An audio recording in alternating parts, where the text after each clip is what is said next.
What's up, everybody? It's Legal Tender. I'm back in the building. I'm back in the vote. I pulled out a different numismatic item to make a new video. As always, I want to start off by thanking everybody for the support of the channel. Thank you, thank you, thank you. Thank you for the love and thank you for the support. If you are a fan of numismatics, if you're a fan of paper currency, if you are just getting into the hobby of numismatics, stay rocking with me, stay rocking with the channel.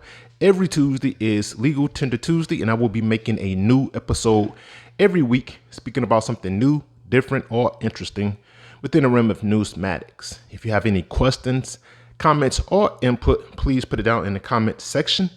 I read everything and I respond back as soon as possible. Throughout this episode, if I say something that isn't 100% accurate or it's a little different from what you may know, please let me know via the comments. I will go back, hit the books, and make sure that I have the right information moving forward. All right, with that being said, let's get into today's episode. All right, so today's episode will be a episode speaking about a representative of numismatics, i.e. currency. And this is what we got. We speaking about casino chips. And I got a couple. I got this one from a cruise line. When me and the wife went to Australia, brought this back as a souvenir. And another poker chip from the same cruise line, but a different vessel.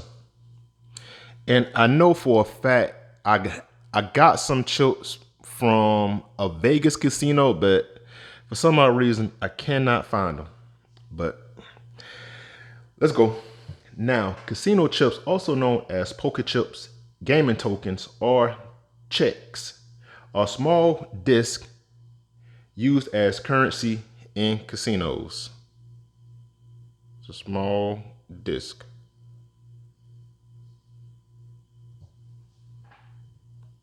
Now, there are some larger rectangular gaming plaques, and these may be used for high stakes games. Poker chips are also widely used as play money in casual or tournament games, or of numismatic value to casino chip collectors, or many to be kept as souvenirs. Hence having this right here. Now, chips and plaques used in table games may be made of a mixture of metal, clay, ceramic, and plastic materials, and lined or painted with colors and numbers indicating various denominations. While metal token coins are used primarily in slot machines, some casinos embedded RFID tags into chips to collect data and fight counterfeiting, and plaques may have printed serial numbers. So again, it doesn't have to be an item from the Bureau of Engraving and Printing to do everything in their power to combat counterfeiting, because this chip right here has a monetary value of $5. So if this is counterfeited, you will be counterfeiting to get or to gain a $5 value. And it's the same image on the obverse and the reverse. I would probably say like all of the currency, look at that. This is ceramic. So I would think that all of the currency in regards to the production of these items are put into anti-counterfeiting measures. Now, money is exchanged for tokens in a casino at casino cages, at the gaming table, or at a cashier station. The tokens are interchangeable with money at the casino, as they are not legal tender. They generally have no value outside of the casino, but certain businesses such as taxis and waiters accept them as tips.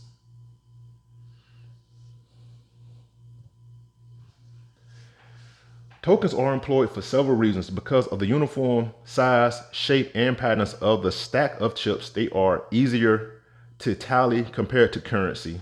This attribute also enables the pit boss or security to quickly verify the amount being paid, reducing the chance that a dealer might incorrectly pay a customer. Furthermore, it is observed that consumers gamble more freely with replacement currencies other than cash.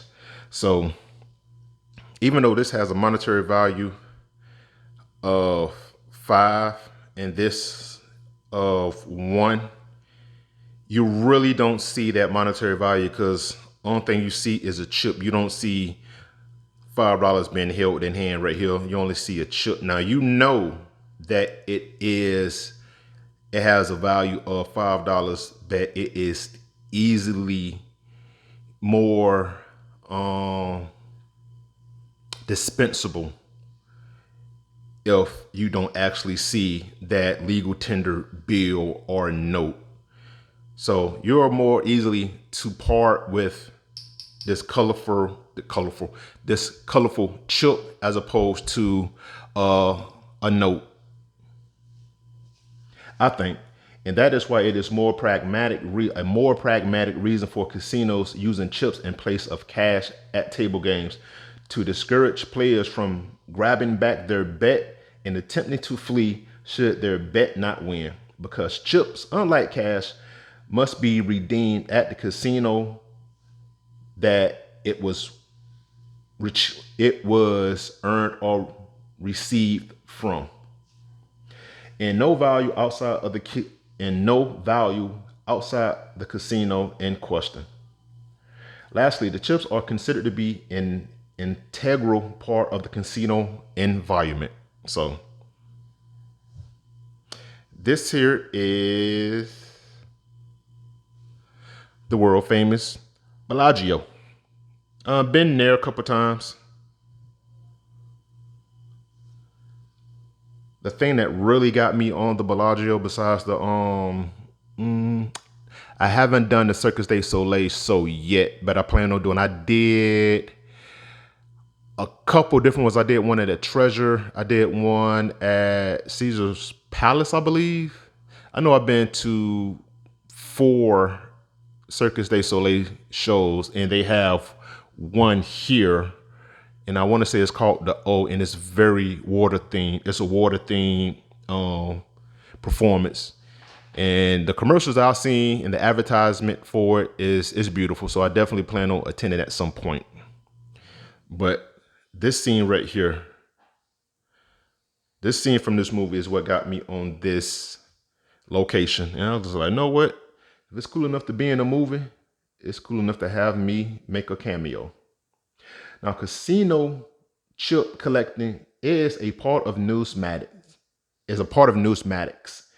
More specifically, as specialized axonomia collecting. I can't pronounce that word, so I sounded that out to the best of my ability.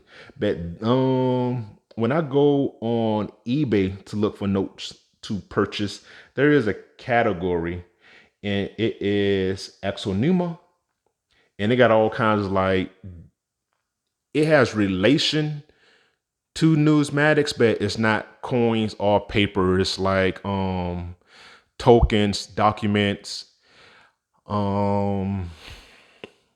bank bags. It's everything else that pertains to numismatics without it actually being coins or paper currency. And I got a couple items from there, and a couple items that may fit into that category, and I will be showing and sharing in the near future. Now, this hobby has become increasingly popular with the Casino Chips and Gaming Tokens Collectors Club, which was formed in 1988. So let's get into some fun facts. Now, what was the first form of gambling? And as you can see right there, it would be dice. And Mesopotamia, dice gaming dating back to 3000 BC were among the earliest forms of gambling. Fun fact number 2, what is the oldest gambling game? And you see right there, it's Baccarat. Baccarat, one of the earliest gambling